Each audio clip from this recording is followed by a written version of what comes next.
continuar platicando acerca de la renovación de Cortes. Hay diferentes visiones de esto, diferentes puntos de vista, y hoy vamos a intentar hacer un variopinto de estos, empezando con dos invitados que presentaron papelería, pero que sus expedientes fueron descartados. Y en este caso, la postuladora ha dejado fuera a antiguos operadores de justicia. Vamos a presentarlos.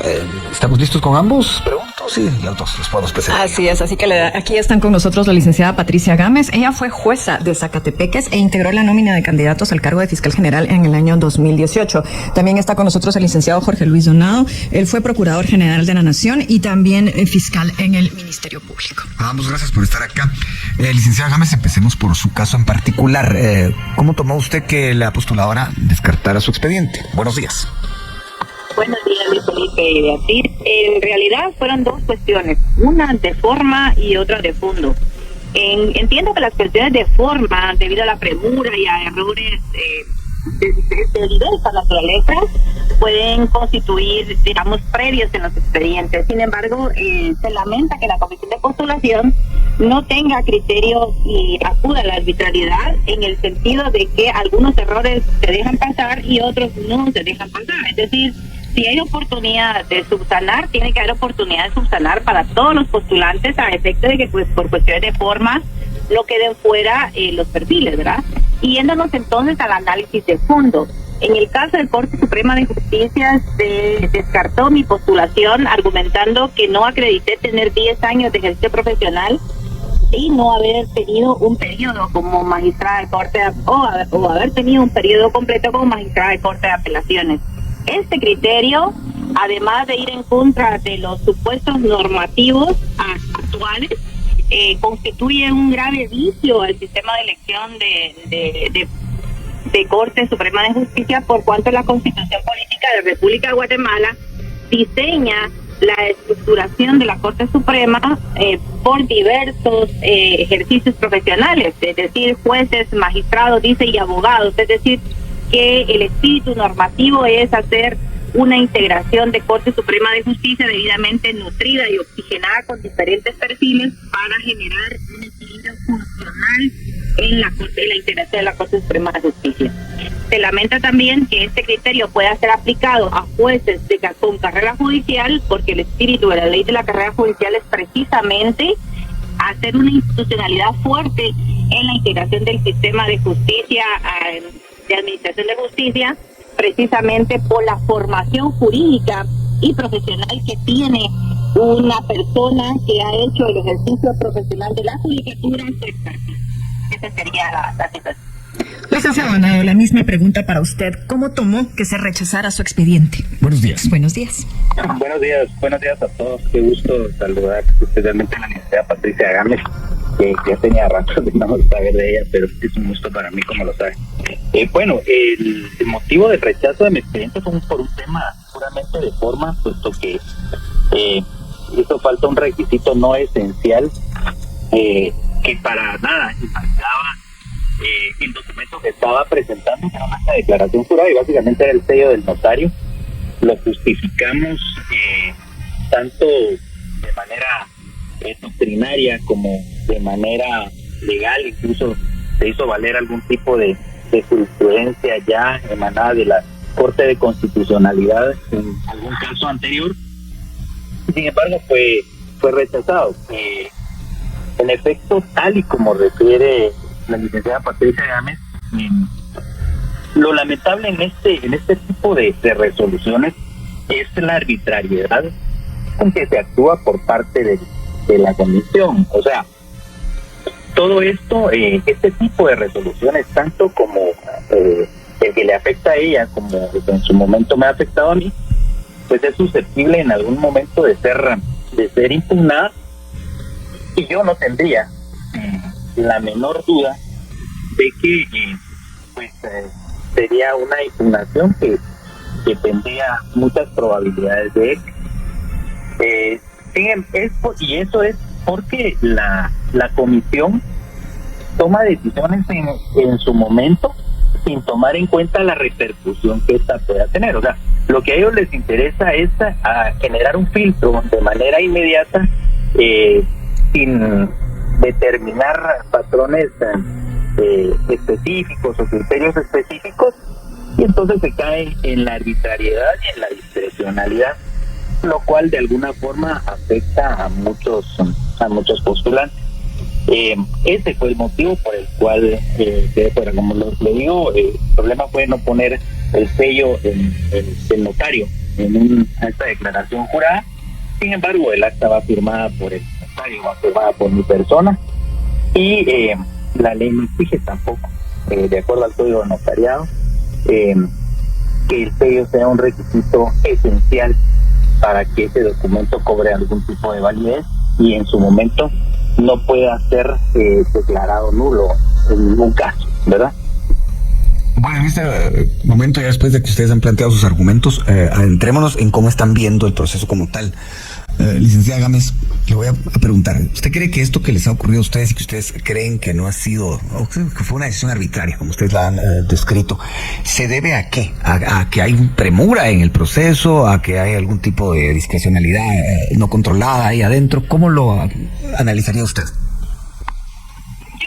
Desde dos puntos de vista. Es lamentable que nuestro sistema cada 5 años tenga que estar renovando e implementando nuevamente, corre y va de nuevo el mismo proceso, con los mismos vicios, con las mismas reclamaciones, con la misma premura y con la misma discusión tardía de cuestiones de forma. Es decir, recordemos que esta comisión tardó más de 2 semanas o por ahí, hasta más creo, en estar discutiendo. Ustedes se iban a reunir y dan a los postulantes 4 días para la presentación de expedientes debidamente formados, cuando los postulantes pues están trabajando, están en otro tipo de actividades, etcétera.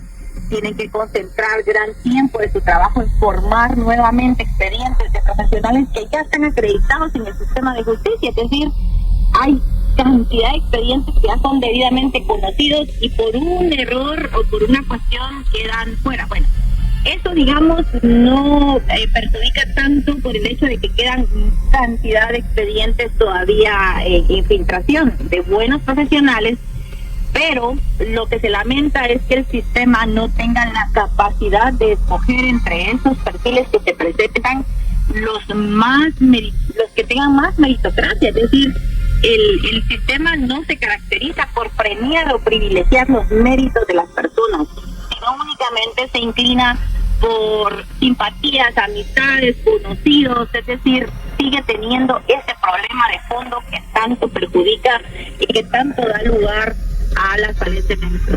Eso es lo que seguimos lamentando, y en tanto el sistema siga siendo nutrido por este tipo de intereses ilegítimos, vamos a tener los mismos resultados una y otra vez, porque seguimos utilizando los mismos mecanismos de selección. Licenciado Donado, ¿es este el momento de replantearse cómo deben renovarse las Cortes? Bueno, yo creo que ahorita pues se tendrá que renovar. Creo que a partir de la elección de esta nueva Corte, y es cierto que en el Congreso pues soplan nuevos vientos, creo de que pues debería de pensarse en un mecanismo distinto para la elección ya de lo que son Cortes, pensando en el proceso siguiente. Recordemos de que aquí es bien complicado tomar en cuenta que se está pretendiendo escoger, bueno, se va a elegir un órgano de control técnico jurídico por parte de un órgano de control político. Entonces, a partir de ahí resulta bien necesario hacer un análisis y repensar cuál sería la forma más adecuada de poder escoger cortes, si se quiere ver así, cortes que cumplan con ese papel del ejercicio jurisdiccional de una manera autónoma y que satisfagan los intereses de la población, no de diversos grupos, porque aquí lastimosamente el problema es de que el decir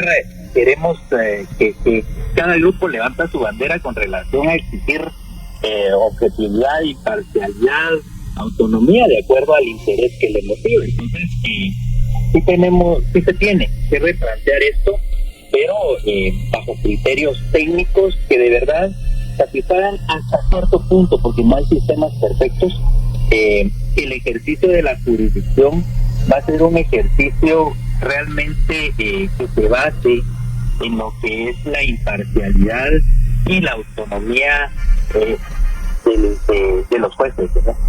Licenciada Gámez, hablando un poco de todo lo que ha ocurrido en este proceso, ayer la plataforma de víctimas del conflicto armado interno le pidió a las postuladoras, concretamente a las de apelaciones, impedir que ésta se convierta en un refugio de impunidad para fiscales corruptos. ¿Qué opina usted de eso?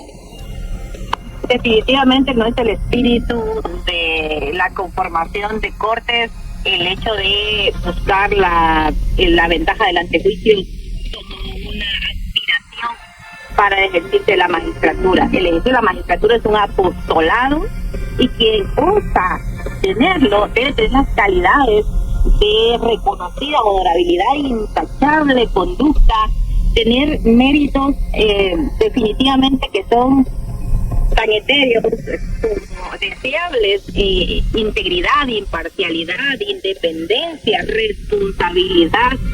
Como señalé, una trayectoria intachable y que no dé lugar a ningún cuestionamiento, porque no nos estamos jugando nada más y nada menos que la confianza del ciudadano en quién va a administrar justicia. En cuanto a la renovación de magistrados de sala que pretenden ser reelectos, definitivamente sus resoluciones tendrían que hablar por su trayectoria profesional. Es lamentable ver decisiones superiores que son las que ejercen el control de los jueces menores, que votan resoluciones en 3 líneas sin ningún tipo de motivación, sin ningún tipo de sustento, sin ningún tipo de profesionalismo, sin ningún tipo de experiencia, y traen al suelo resoluciones de jueces expertos en la materia, que han sido formados y capacitados para el ejercicio profesional. Es decir, que el sistema lamenta realmente por la forma abierta en cuanto a que cualquiera puede postular, el tener que correr el riesgo de que una persona que no llene las calidades y cualidades necesarias pueda resultar electo contra los intereses de un pueblo que clama por una justicia independiente e imparcial. 2 abogados presentaron expediente y los expedientes fueron rechazados. Ellos consideran que no había razón para ello, que había manera de corregir la plana, digamos, de presentar argumentos para poder quedarse en el proceso. Y en realidad estamos tratando de abordar desde todos los puntos de vista posibles el tema de la renovación de cortes, y de eso vamos a platicar más adelante incluso con la audiencia. Recordamos quienes están con nosotros: Patricia Gámez, fue jueza de Zacatepeques y también integró la nómina de candidatos al cargo de fiscal general en 2018, y Jorge Luis Donado fue procurador general de la Nación y también fiscal del Ministerio Público. La siguiente pregunta es para el licenciado Donado. Sí, licenciado Donado, ¿cómo ve usted el tema de quienes aspiran a la reelección? Bueno, yo estimo que la Corte, el organismo judicial, debe de tener mucha claridad, incluso las mismas comisiones y el mismo Congreso tiene que tener acceso a los procesos de control que se llevan dentro del organismo judicial para poder determinar si las resoluciones que se han emitido por las personas que están aspirando a reelección son resoluciones técnicas, jurídicas, y que están apegadas realmente a la ley.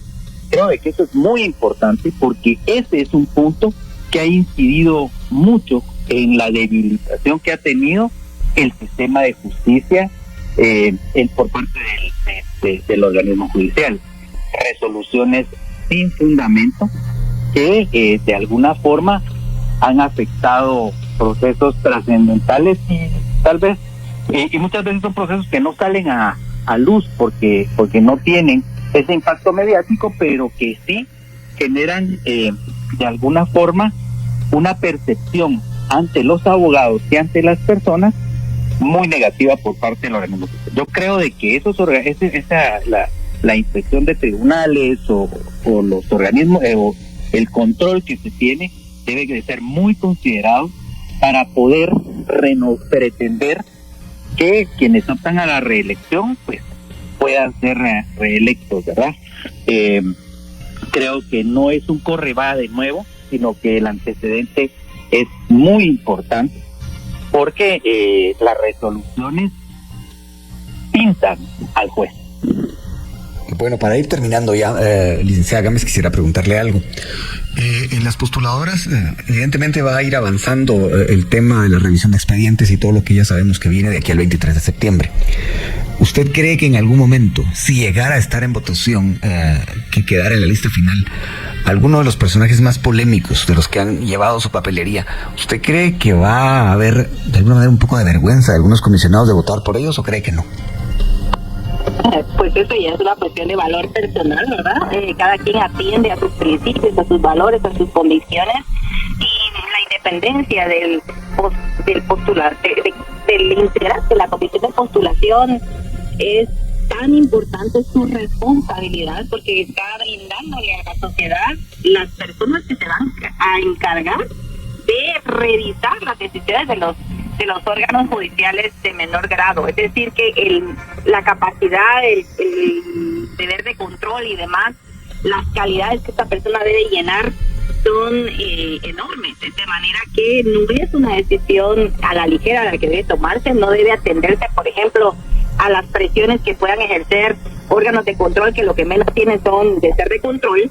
Este caso, la Corte de Constitucionalidad, lamentablemente, que hay tenido injerencia en algunos otros procesos en donde a raíz de este tipo de decisiones se han tomado ahí sí que disposiciones que no son nada gratas para el pueblo, ¿verdad? Entonces debemos de como país pensar en lo que nos jugamos cada vez que tenemos una responsabilidad en nuestras manos. Yo sí deposito en los comisionados la responsabilidad de brindar a la población los mejores perfiles, porque tienen una gran oportunidad en esta elección, cada 5 años la tienen, precisamente de ponderar la carrera judicial, es decir, la trayectoria judicial de cada uno de los postulantes, de privilegiarla, porque sabemos que el ejercicio de la jurisdicción se basa precisamente en esa formación que ha tenido y en el ejercicio público que un administrador de justicia ha tenido. Entonces, yo creo que sí tendrán que asumir esa responsabilidad con valentía y con solvencia, ¿verdad? Pues muchas gracias a la licenciada Patricia Gámez y al licenciado Jorge Luis Donado por haber contestado llamada telefónica hoy para conocer cuál era su visión del rechazo de sus expedientes y dar también abrir un poco más el panorama de lo que está ocurriendo en estas comisiones de postulación. Reitero, les agradecemos que hayan tomado la llamada y a continuación vamos a hacer un ejercicio que creo importante. Esta mañana al inicio del programa decía lo siguiente: es muy importante que nuestra audiencia en general, lo que se conoce como sociedad civil, los grupos organizados que defienden determinadas causas, incluso aquel que en algún momento fue dañado por la justicia. Digo dañado en el sentido de que presentó pruebas suficientes y resultó que por arte, no de magia, sino que todo lo contrario, no tuvo una justicia pronta y cumplida, o considera tal cosa. Al final de cuentas, la justicia realmente nos afecta a todos y nos puede también ayudar a todos en el sentido de que con una justicia que sea confiable, que sea independiente, lo más independiente posible, pues seguramente, por ejemplo, la economía va a mejorar. Lo que se habla siempre de la certeza jurídica y todo esto es algo que tenemos que ir logrando, y si no se logra de manera como quisiéramos en el inmediato plazo, no, en el corto plazo, por decirlo así, bueno, la verdad es que vamos a tener muchos problemas. Más adelante vamos a darle voz a la audiencia en todo sentido. Pero por ahora tenemos más análisis, Beatriz, y bueno, cómo se está viendo el proceso de las postuladoras y los diferentes pronunciamientos alrededor del trabajo de estas. Ya nos acompaña el licenciado César Vega, que es coordinador de Acción Ciudadana, y con el que podemos conversar acerca del tema. Por supuesto que sí, licenciado Vega. Cuéntenos exactamente desde su postura, ¿cómo han visto el trabajo que están desarrollando las postuladoras en este momento? Buenos días. Bueno, buenos días, gracias por el espacio, un saludo a la audiencia. Pues vean, desde el trabajo que nosotros hemos estado haciendo en Acción Ciudadana, vemos obviamente que ha sido un proceso complejo, con muchos momentos que podrían tomarse como esperanzadores en el sentido de conseguir pues un proceso transparente, un proceso que garantice cortes independientes, pero al mismo tiempo también vemos muchas acciones que nos preocupan. En este momento particular que se está viviendo, ¿no? Digamos, para situarnos ahora, pues el tema de las sucesiones, ¿no? Que históricamente ha sido un mecanismo que ha utilizado la sociedad civil y diferentes actores legítimos. Claro, también se ha prestado para instrumentalizado para sacar a algunos, de forma maliciosa, a algunos candidatos, pero sin embargo, ha sido un mecanismo de participación ciudadana, ¿no? De auditoría social contra aspirantes con señalamientos, ¿no? Y en este momento, digamos, vemos cómo pues, este mecanismo básicamente ha sido anulado, ¿no? Que el reglamento estableciera que únicamente se reciben objeciones basadas en sentencia firme. Obviamente eso va a hacer que no se presenten objeciones, ¿no? Porque quien tiene sentencia está inhabilitado para participar. Y por otro lado, lo que va a hacer la comisión no quedó reglamentado, que siquiera las puedan leer como correspondencia. Que esa fue la solución que algunas organizaciones plantearon, que se pueda leer como correspondencia, y ya la comisión para las apelaciones dijo que tampoco leerá la correspondencia. ¿Qué hace esto? ¿Por qué nos dice esto? Bueno, que realmente las comisiones de postulación pues tienen poco interés en este momento por la opinión pública o la opinión de la ciudadanía. Sin embargo, seguía siendo importante porque al final esta nómina pasará al Congreso y ahí hay, pues no sé, digamos, el interés sobre la presión de la opinión pública puede ser diferente. Por eso es importante que esas confesiones se leyeran en la comisión, ¿no? Entonces, como decía, lo de la sede, este proceso de la sede nos pareció como algo importante en términos de garantizar transparencia y acceso a todas las partes interesadas, pero también vemos algo como lo de las asociaciones en este momento que es preocupante, ¿no? Entonces, en general, vamos viendo un proceso complejo, un proceso que no necesariamente vaya a garantizar que sean las personas idóneas, las más aptas para ser electas como magistrados, pero aún así existen muchos esfuerzos y deberíamos toda la sociedad civil, los medios de comunicación, etcétera, diferentes actores seguir poniendo atención y en la medida de lo posible tratar de incidir, ¿no? Para que este proceso no sea desvirtuado completamente. Licenciado, ayer en un artículo de opinión en Prensa Libre, el jurista Mario Fuentes de Stark hablaba de reconocida honorabilidad. Y una de las líneas que yo rescato de ese escrito es una persona es honorable o no lo es, no hay medias tintas. ¿Esto cómo lo ve usted en el contexto de lo que puede ocurrir en estas postuladoras? Vea, es que yo creo que la comisión tiene un reto, ¿no? Y esto es, o más bien un dilema, garantizar el bienestar general versus, digamos, cuestiones como la presunción de inocencia, ¿no? Digamos, ¿cómo medir la honorabilidad? Pues eso hay una verdad conocida, ¿no? Y en ese sentido, por eso, de nuevo, hay una verdad conocida y una verdad jurídica, y ahí es donde está este dilema. Y la honorabilidad es difícil calificarla en términos de una tabla de gradación, una cuestión numérica. ¿Cómo se garantiza eso? Pero hay, de nuevo, digamos, hay una verdad conocida, ¿no? Hay muchos señalamientos, hay muchas cuestiones que se pueden comprobar o que se pueden al menos evidenciar cuando hay un perfil no honorable, ¿no? Y eso hay bastante. Entonces creo que ese es el dilema que tiene la comisión o las comisiones de postulación, y que debió haber sido una discusión mucho más amplia, creo yo, en el seno de la comisión. Sin embargo, creo que si no sucedió, pues, o no sucedió de esa forma, también se debe en gran medida a posibles, a no meterse en problemas también legales de la comisión, ¿no? Al intentar regular algo como la honorabilidad, una tabla de gradación en términos de un proceso del perfil, por ejemplo. O sea, vemos una debilidad en los instrumentos aprobados para poder asegurar algo como la honorabilidad.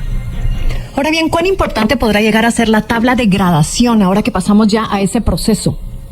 Bueno, miren, si ven la tabla de gradación, pues no es tan importante, hay puntos para todos, ¿no? O sea, si eres académico, pues hay puntos para ti, si has tenido una larga trayectoria profesional, hay puntos para ti. Es decir, vemos que es una tabla que está hecha en gran medida para quedar bien con todos, ¿no? Y no necesariamente un instrumento vinculante en términos de garantizar que los mejores perfiles pues queden al final aprobados en la nómina que se enviará al Congreso. De hecho, hay algunos informes de algunas organizaciones especializadas en el monitoreo de esta selección de segundo grado, incluso los comparaban como tan malos instrumentos como los desde la primera comisión. Vienen preguntas, en este caso, licenciado, que creo que dan para continuar con el tema de la reconocida honorabilidad.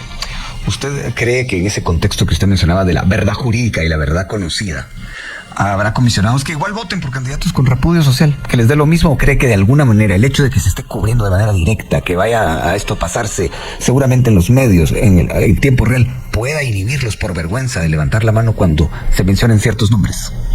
Yo no lo creo.